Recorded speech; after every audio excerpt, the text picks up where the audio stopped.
안녕하십니까. 5월 30일 월요일 말씀 묵상 함께 시작하겠습니다. 주님의 사랑과 은혜가 말씀으로 하루를 시작하시는 귀한 성도님들 가운데 온전히 임하셔서 모든 기도에 응답하시고 감사의 기도 제목들이 넘쳐날 수 있도록 은혜 베풀어 주시기를 간절히 기도합니다.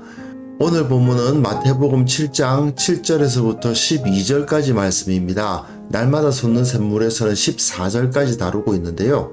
13절과 14절은 분량으로 따지면 오늘 다루는 것도 좋을 것 같긴 한데 아무래도 주제라는 차원으로 생각을 해보니까 내일 본문하고 같이 붙여서 다루는 것이 좋을 것 같습니다. 그러면 오늘은 12절까지만 함께 다루기로 하고요. 말씀을 보시고 우리의 기도 생활과 그리고 율법이 완성된다는 것이 무엇을 의미하는지 한번 생각해보는 시간을 가졌으면 합니다. 구하라. 그리하면 너에게 주실 것이요. 찾으라. 그리하면 찾아낼 것이요. 문을 두드리라. 그리하면 너희에게 열릴 것이니. 구하는 이마다 받을 것이요. 찾는 이는 찾아낼 것이요. 두드리는 이에게는 열릴 것이니라. 너희 중에 누가 아들이 떡을 달라 하는데 돌을 주며 생선을 달라 하는데 뱀을 줄 사람이 있겠느냐? 너희가 악한 자라도 좋은 것으로 자식에게 줄 줄 알거든. 하물며 하늘에 계신 너희 아버지께서 구하는 자에게 좋은 것으로 주시지 않겠느냐? 그러므로 무엇이든지 남에게 대접을 받고자 하는 대로 너희도 남을 대접하라. 이것이 율법이요 선지자니라.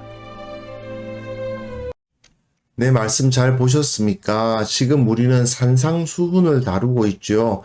이제 산상수훈도 거의 맞춰갑니다. 결론을 앞에 두고 있는데요. 그래서 지난 토요일과 오늘에 걸쳐서 이 7장 1절부터 12절을 다룬다고 생각하면 될 것 같습니다. 이 결론을 맺기 바로 전에 제자들이 일상생활 가운데 살아갈 때에 어떻게 살아가야 되는가?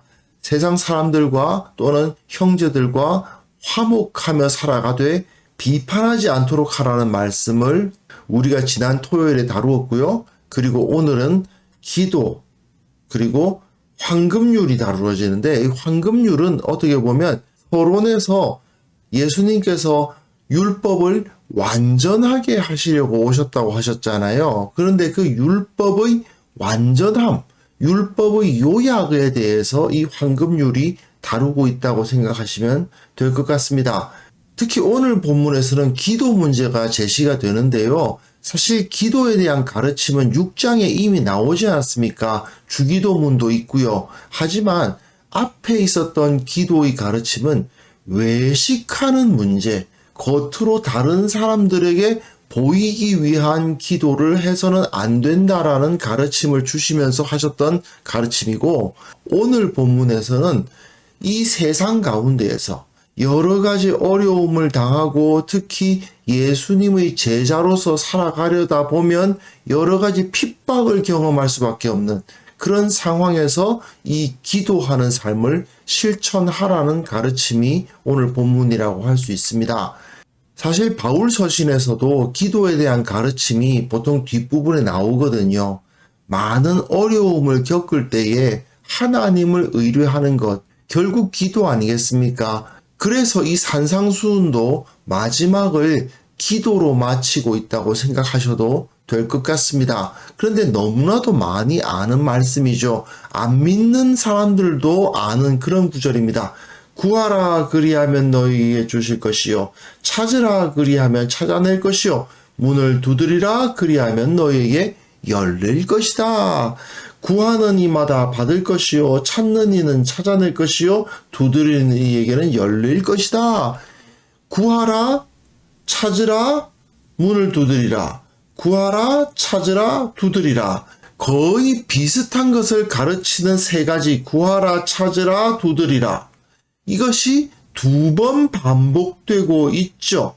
왜 예수님께서 이렇게 같은 가르침을 3번 주시고 이 3번을 2번이나 반복하시느냐? 이건 결국은 하나님께서 그 기도에 대해서 응답하신다는 것을 확실하게 선포하시기 위함이다. 이렇게 말할 수밖에 없죠. 그리고 사실 한번 읽어보면 느낄 수 있지 않습니까? 구하라, 찾으라, 두드리라. 굉장히 강력하게 촉구하면서 또한 그것에 대한 응답의 확신을 우리에게 깊이 넣어주죠. 그러면서 앞에서 예수님께서 제자들에게 하나님을 뭐라고 부르라고 하셨습니까? 하늘에 계신 우리 아버지. 그죠? 그렇기 때문에 예수님은 너희 중에 누가 아들이 떡을 달라 하는데 돌을 주며 생선을 달라 하는데 뱀을 줄 사람이 있겠느냐? 오병이어 이야기에서도 우리가 알 수 있지만 이 당시 사람들이 간편하게 먹을 수 있는 식사가 빵과 생선이었구나 하는 것을 짐작할 수가 있죠. 그러니까 아들이 뭐 대단한 것을 요구하는 것은 아니지 않습니까? 아빠 배고파요. 밥 주세요. 반찬 조금만 있었으면 좋겠어요. 김치 조금 있었으면 좋겠어요. 뭐 그 정도거든요. 이렇게 요청하는 아들의 요청을 들어주지 않을 아버지는 없죠. 빵 좀 주세요. 그러는데 돌을 줄 아버지가 어디에 있겠습니까? 생선 좀 먹고 싶다는데 뱀을 줄 아버지가 어디에 있어요? 그런 경우는 있을 수가 없지요. 너희가 악한 자라도 좋은 것으로 자식에게 줄 줄을 알지 않느냐? 하늘에 계신 너희 아버지께서 앞에서 기도하라고 가르치셨을 때 하늘에 계신 너희 아버지라고 가르치신 것이 그대로 적용되면서 구하는 자에게 좋은 것으로 주시지 않겠느냐? 하나님은 우리의 기도를 분명하게 응답해 주신다. 우리가 하나님의 뜻에 맞지 않는 정말 어처구니 없는 죄악된 것을 구하는 것이 아니고 아들이 떡 달라 하는데 아들이 생선 달라 하는데 정말 필요한 거잖아요. 아들이 자기 생명을 유지하기 위해서 빵을 먹고 생선 먹는 것을 과한 요구라고 할 수 없지 않습니까? 그것과 같이 하나님의 뜻에 합당한 요구, 하나님 우리에게 일용할 양식이 필요합니다. 채워주세요 하는 기도를 하는 우리들의 기도를 하나님께서 들어주지 않으실 리가 없다는 것이죠. 물론 우리가 탐욕에 차가지고 또는 다른 사람들에 대한 시기심 때문에 하는 기도라면 당연히 응답하시지 않을 것 같습니다.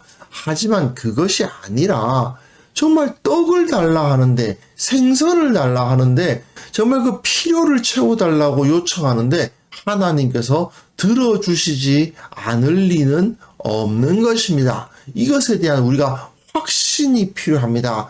세상을 살아가다 보면 가끔은 정말 꼭 필요한 것을 얻을 수가 없어서 정말 내 생명을 유지하기 위해서 또 내가 사랑하는 가족들의 생명을 유지하기 위해서 필요한 것을 얻지 못할까봐 두려워하는 경우가 가끔은 있는데요.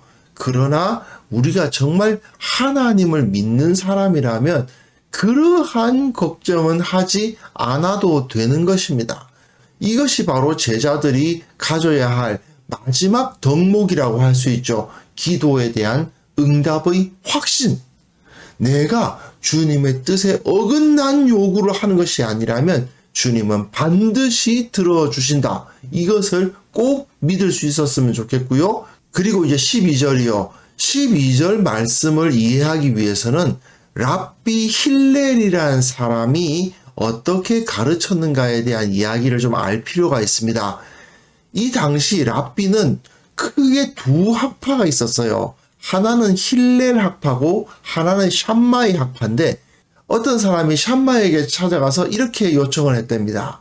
선생님, 제가 율법은 배우고 싶은데 머리도 좀 딸리고 시간도 없기 때문에 제가 이 한쪽 발을 들고 서 있을 테니까 한쪽 발로 서 있을 수 있는 이 시간 내에 율법의 핵심부가 뭔지 좀 가르쳐 주십시오. 좀 요약해서 가르쳐 주십시오. 이렇게 요청을 한 거죠. 샴마이는 바로 그냥 쫓아내버렸답니다. 뭐 저런 녀석이 있어 하고. 그런데 이 사람이 똑같은 질문으로 힐렐에게 찾아갔는데 힐렐이 이렇게 대답을 했대요. 남으로부터 당하기 싫은 일을 너도 남에게 하지 마. 이게 율법이야. 이 힐렐의 가르침이 굉장히 유명하거든요.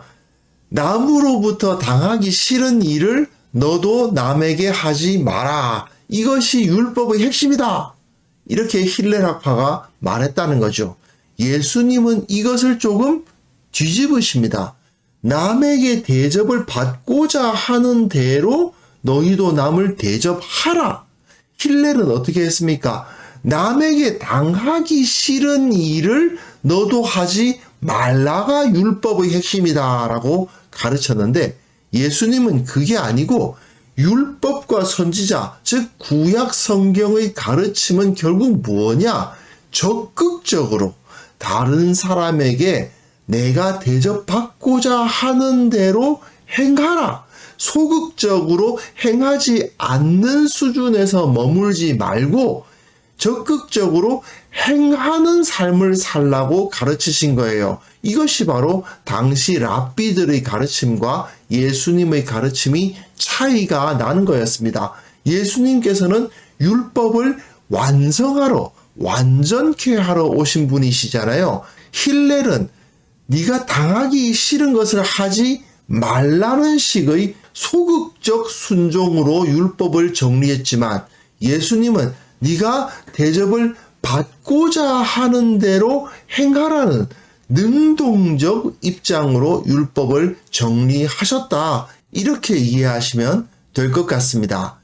자, 오늘 본문을 한번 생각해 보면요. 바울이 항상 기뻐하라, 쉬지 말고 기도하라, 범사에 감사하라, 이렇게 세 가지로 가르치지 않았습니까? 마찬가지로 구하라, 찾으라, 두드리라, 이렇게 예수님께서 가르치셨다고 마태가 예수님의 가르침을 인용하고 있어요. 결국은 그리스도인들에게 있어서 기도하는 것, 감사하는 것, 결국 하나님과의 관계성 가운데 머무는 것은 모든 것이라고 할 수 있습니다. 우리의 매일의 삶을 영위함에 있어서 핵심은 무엇인가? 기도하는 것입니다. 하나님을 믿고, 하나님께서 나의 아버지시란 사실을 믿고 나의 모든 문제를 주님 앞에 내어놓고 주님 앞에 기도할 때에 그것이 하나님의 뜻에 분명하게 저촉되는 것이 아니라면, 우리가 하나님께 기도할 만한 것임에 틀림이 없다면 주님께서는 반드시 이루어 주십니다. 이 사실을 기억하면서 내가 이 세상 가운데에서 다른 사람이 나에게 이렇게 해주면 좋겠다 싶은 대로 내가 먼저 그것을 행하는 그러한 삶을 살아갈 때에 주님께서는 우리를 기뻐하실 것이고 또한 우리에게 복의 복을 더하실 것이라는 사실을 우리가 확신할 수 있었으면 좋겠습니다. 우리의 삶과 우리의 기도가 주님의 뜻에 맞아서 정말 주님께서 우리에게 베풀어 주신 그 은혜를 풍성하게 누리게 하옵소서.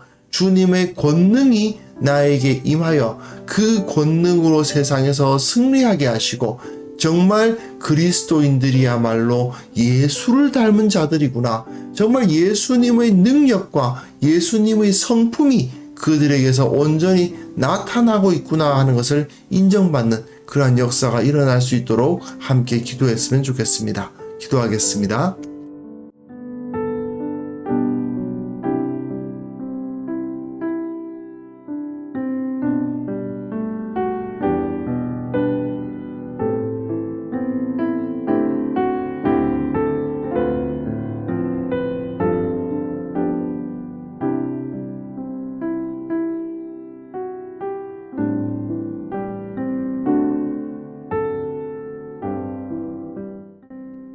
거룩하신 하나님 아버지, 우리에게 기도의 권능을 허락하여 주심을 인하여 감사를 드립니다. 우리가 정말 기도와 간구로 주님께 구하기를 두려워하지 아니하도록 도와주시고 게을리하지 않도록 도와주옵소서. 이 세상에서 우리가 승리하는 가장 강력한 권능이 바로 기도의 권세란 사실을 깨닫게 하시고, 언제 어디서나 기도하고 항상 기뻐하고 쉬지 말고 기도하는 삶, 범사에 감사하는 삶, 우리가 살아갈 수 있도록 지켜 보호하여 주시기를 원합니다. 주님, 우리 교회 가운데 이런 기도의 사람들이 가득하게 하여 주옵소서. 어디에서나 기도하고 언제나 응답받기를 원하고 언제나 응답받았다는 간증이 넘치는 그런 공동체가 될 수 있도록 주님 역사하여 주시기를 원하고 바랍니다. 아버지, 이 땅의 모든 그리스도인들이 기도의 능력을 회복할 수 있기를 바랍니다. 이 세상에서 칭송받을 수 있기를 바랍니다. 언제나 주님을 바라보고 언제나 기도하고 언제나 기뻐하고 그것을 통해서 세상 사람들에게 모범이 되고 세상 사람들에게 예수님의 모습을 드러내고 이것을 통해서 세상을 변화시켜 나가는 그런 역사가 일어날 수 있도록 도와주옵소서. 이 땅에 예수님을 알지 못하는 자들이 너무나도 많으며 예수님은 필요 없다고 말하는 자들이 점점 늘어나고 있는 이 세태 가운데 그리스도인들이 먼저 변화되어서 세상 가운데 빛을 드러내게 하시고 저들을 구원하고 주님께로 이끌어내는 그런 역사를 일으켜 주옵소서. 주님, 오늘 하루 주님께서 우리를 지켜주시고 참으로 우리의 기도에 응답하시는구나 하는 것을 체험하게 하시고 정말 주님께서 가르치셨던 것처럼 내가 대접을 받고자 하는 대로 남을 대접함을 통해서 사람들로부터 인정받고 모든 일이 형통하고 정말 주님께서 주시는 그 기쁨을 누리는 하루가 될 수 있도록 도와주옵소서. 예수님의 이름으로 기도합니다. 아멘.